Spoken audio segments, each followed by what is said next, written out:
Good morning, everybody. Matt Modoc here to give you my favorite MLB home run predictions for today. We're talking Thursday, August 21st. Happy Thursday, everybody. The Dong Report is back in your life. I'm going to have 7 total players on Dong Watch for today. Of course, going to give you my 3 favorites if that's what you would prefer, but I would definitely recommend spraying the board. It can be pretty hard to choose between the favorites who you like more than another. And that's why I personally spray the board. But if you just want to take the 3, totally fine, up to you. As of yesterday, another decent day yesterday. We were able to make a profit. Thank you to Julio Rodriguez and Eugenio Suarez for coming through with home runs. Kind of frustrating because these were in the early games. Like this game started at 1 p.m. So we had the rest of the night just needing one of these remaining players to hit a home run, and we're feeling good. But none of them did. Aaron Judge, Juan Soto, Lindor, Caminero, Kurtz. Pretty disappointing day from all of them. None of them came through with a home run, but still managed to make a profit yesterday, which we will take up 0.45 units basically on the Dong Report yesterday. Brings our total profit on the year up over 5 units. That's the highest we've been since like the beginning of April when we started the season gangbusters. So I'm pretty happy. Excuse me. I'm pretty happy that we were able to get to that number. 3.87% ROI obviously isn't amazing, but hey, we'll take it in the green. And it's been good since June 21st, up 12 units since June 21st. So really, that's when I started to spray the board a lot more and had had more success since then. So hopefully we're able to continue that success.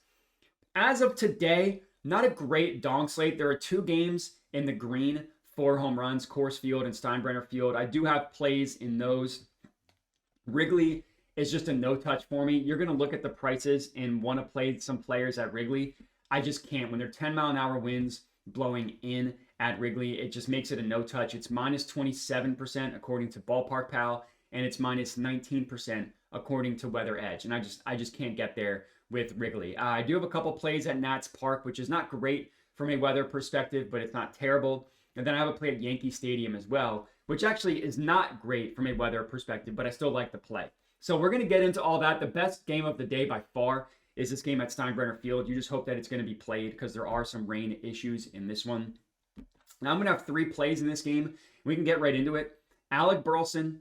We're taking Alec Burleson. We're taking Lars Nootbaar, and we're taking Ivan Herrera. Those are my 3 plays in this game. In terms of the favorites, it would be these 2. It would be Alec Burleson and Lars Nootbaar. Those would be my 2 favorites in this one. The biggest thing I mentioned, that the weather in this game is just fantastic. I mean, it's windy, 11-mile-an-hour winds blowing out. It's going to be hot in the mid-80s. Low barometric pressure is going to help with carry. And it's just an excellent stadium for home runs. You look at the dimensions here, especially for left-handed hitters, which is, you can see for today, left-handed hitters have a lot of advantages playing at this stadium today. So you really, in my opinion, you really want to play this game heavily. I could have probably taken 2 more players in this one, but I decided to just stick with the 3. But you look at how these players did yesterday. They all had decent days. 2 hard hits for Nootbaar, 2 hard hits for Herrera, 2 hard hits for Alec Burleson. You look at the EV logs. Burleson hit the crap out of a baseball, but obviously he hit it way too low. Then he had another line out that was 103 miles an hour off the bat. 353 feet's not terrible. Nootbaar, he sounds like a delicious candy. Lars Nootbaar sounds like something made by the Mars company that I would eat.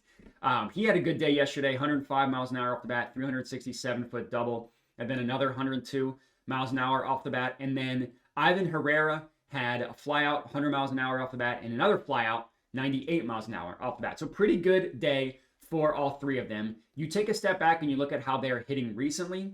Burleson is doing a really good job hitting the ball hard and putting the ball in the air. You'd like that pull rate to be higher. I mean, part of the advantage of taking a lefty at Steinbrenner Field is them hitting it to right field. He admittedly is not doing that as much as we would like, but the fly ball rate is good. Herrera is over 30% for both, which is fine. And then Nootbaar isn't hitting as many fly balls as you would like, but he's pulling the ball a decent amount. And all of these players hit the ball in the air yesterday. So that is one thing that I like. 8 hard hits for Nootbaar, 2 barrels is acceptable. 9 hard hits for Herrera, 2 barrels is acceptable. And 12 hard hits for Burleson is good. We just like that barrel rate number to be high. But with the way the weather is in this one and with the pitching matchup is another thing. Joe Boyle is pitching for the Rays. He's not going to pitch that deep into the game because he goes like maybe 5 innings max. So we might get a lot of at bats against the Rays bullpen, which stinks. And Boyle's been a home run machine recently. Like, he's got good stuff, but it's sometimes easy to be tantalized by the stuff. But you take a step back, home run every 14 at bats over the last 6 weeks is disgusting. Fly ball rate almost 40% is bad. Hard hit rate almost 45% is bad. Barrel rate above 10% is bad. All these numbers are terrible. And he's not really striking anybody out. He is admittedly a little bit better against lefties, but still really bad, and still really bad numbers across the board. The only thing that's better is his strikeout rate is higher, but everything else is exactly where we would want it. I mean, the barrel rate's higher, the hard hit rate is higher, and the fly ball rate is higher. The only thing is the K rate is a little bit higher as well. So I think that there's a prime matchup for these players on the Cardinals. The Ivan Herrera is a righty, so that is the one difference. The righty, he does get that advantage with Boyle specifically, just getting tattooed by right-handed hitters. The percentage numbers are lower, as is the K rate, and all that stuff kind of balances each other out. I like all three of them. I like the price on all three of them as well, which I'll get into now. $525 for Alec Burleson, and then it's $600. I should say at Bet365, it's $600. This number was $625. It went down to $600. Maybe it went back up because I just clicked refresh right before I started recording. But this was $600, and the new bar is $450. So these prices went down a little bit, but I would still take them at those current prices. So those are my first 3 plays of the day. Remember, with the favorites being Burleson and Newt Bar, the delicious candy. Next up, I have 2 players on the Mets. I have Mark Vientos and I have Pete Alonso on the Mets. The odds on them are pretty decent. We're taking Alonso at 375, and Vientos is all the way up at 750. So in terms of my favorites, I actually had Mark Vientos as my third and final favorite because these odds at plus 750 just don't make any sense to me, to be honest with you. He has been hitting the ball very, very well. You look at the Mets over the last 7 days, he's got 4 barrels in 9 hard hits. Those 4 barrels, that's really good. I mean, that's exactly what you're looking for. Lindor, I could go back to him, but he hasn't really done much the last 2 days when I've taken him, so I'm kind of taking a break from Lindor, but his numbers admittedly do, I'm saying admittedly a lot, his numbers do look good as well. And then Alonso has been doing a good job hitting the ball hard. He just hasn't quite been able to barrel anything up. But you look at what these guys did at the plate yesterday, and you kind of see why they make sense today. They both had 4 hard hits yesterday. 4 for each of them is very, very good. You look at the EV logs, especially for Vientos, he had a 377-foot double, 105 miles an hour off the bat. Then he hit 104. That went 300 feet. Just need to get that launch angle up a little bit more. And then Alonso didn't have anything that was a real home run threat, but hitting the ball hard 4 times is still pretty impressive. Especially like, 98 double, 100 miles an hour off the bat, fly out. Another fly out that was 103, just got way too much under it. So both these guys are hitting the ball pretty well, and I love the matchup for both of them as well. Mackenzie Gore is pitching for the Nats, who's just been a home run machine recently. Home run every base under 15 at-bats over his last 6 starts against righties. Really, really bad numbers across the board as well. Basically just as bad as Joe Boyle's numbers against lefties, except the line drive rate is a lot higher. So combined, these 2 numbers are terrible. Hard hit rate above 50% is terrible. Barrel rate above 11, almost 12% is terrible. And the strikeout rate is not terrible, but it's not good. Like 22%, still relatively below average in terms of strikeout rate. Both these guys hit the fastball really well, which is what the home run pitch for Mackenzie Gore is. And the price on Vientos at 750, I think is wildly mispriced. You look at the ISO rate on the year, Alonso's is 242. So that's not incredible, but it's not terrible. And then you look at the last 30 days, up to 333. And then Vientos is 214. Now, Vientos missed a bunch of time and wasn't amazing when he was batting. He was really good last year, and it looks like he's starting to come into form based on the way that he's been hitting the ball. So I love both of these players.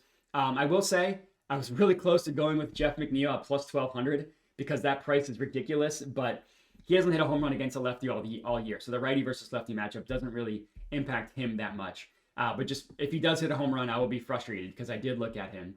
But that's play 4 and 5. Next up, I'm going with Brenton Doyle. I said I would have a play in the Rockies game, and Brenton Doyle is the play. I like the price on him at plus 550 odds at ESPN Bet. He's going up against Clayton Kershaw, who actually hasn't been that bad from a home run perspective recently. You look at Kershaw, only giving up 1 home run over his last 6 starts. That's pretty good. He definitely struggled more at the beginning of the year. You look at the beginning of the year, home run every 36 at-bats. So you kind of do the math, and you say he's given up 1 home run in the last 6 weeks. It was 5 up until then, home run every 36 at-bats. So the matchup is not incredible. I will give him that. But Doyle did take Kershaw yard earlier this year. Back in June, he hit a home run off of him, an absolute smoked baseball. And Doyle's been hitting the ball very well recently. You look at him over the last week, 12 hard hits and 3 barrels. It's pretty good. He had a good day at the plate yesterday. You look into the game that these two teams played yesterday, and you see that Doyle had, I believe it was 3 hard hits. Doyle had 2 hard hits. Okay, 2, but they were hit pretty hard. He had the line out, 98 miles an hour, traveled 340 feet, and then he had 101.6. Granted, it was a ground out, so sure, not amazing, but still a good day overall for Brenton Doyle. And I like the matchup, and I like the fact that he's been hitting the ball well, and plus 550 is a really good price for him. So all in all, I like Brenton Doyle a lot. And then the last play is Cody Bellinger to hit a home run, and he is best offered at plus 520 odds at FanDuel. Another play that Ballpark Pal did really like. Now, this game, not great from a weather perspective, but at least at Yankee Stadium, a batter that pulls the ball doesn't have to hit it as hard, so I'm okay sacrificing a little bit worse weather with a lefty like Bellinger. I'm not going to say his form has been incredible recently. 8 hard hits is pretty good, but what I love, fly ball rate above 60%, pull rate above 40%. That is perfect for a left-handed hitter going at this stadium. And I also like the fact, so he didn't have an amazing day yesterday, but you look at him, the previous 2 games, 3 hard hits in a barrel, 3 hard hits. So yeah, he maybe only had 1 yesterday, but 3 the 2 days before that combined. Individually hit 2 home runs back a couple days ago as well. So that's pretty good. The matchup, Ballpark Power really likes it, plus 9 extreme advantage. Lucas Giolito pitching for the Red Sox. He's not terrible. That's kind of a lot of these pitchers. It's some good, some bad. Home run every 26 at bats to lefties. It's acceptable. We like that number to be under 20, ideally under 25, but we can accept it at 26. I guess like I said, it's not terrible. You look at the last 6 weeks for him, any better, any worse? It's been slightly worse, as you can see. The barrel rate is pretty bad. None of the other numbers are horrible. The line drive and fly ball rate is pretty high, and the K rate is pretty low. And the K rate combined with a high barrel rate is not a good combination. So I like the fact, and we're getting him at plus 520 odds at Yankee Stadium, which is a pretty good price. So all in all, I like Cody Bellinger a lot. And that's all we got. So it's 7 total players on Dong Watch for you guys. We're looking at Bellinger. And then my favorites on the Cardinals were Alec Burleson and Lars Nootbaar. My third favorite was Mark Vientos. And then rounding things out were Pete Alonso and Brenton Doyle and Ivan Herrera. And that's all we got. I appreciate everybody for watching. Make sure to like the video, comment, subscribe, all that good stuff. Make sure to bet responsibly and have a good one.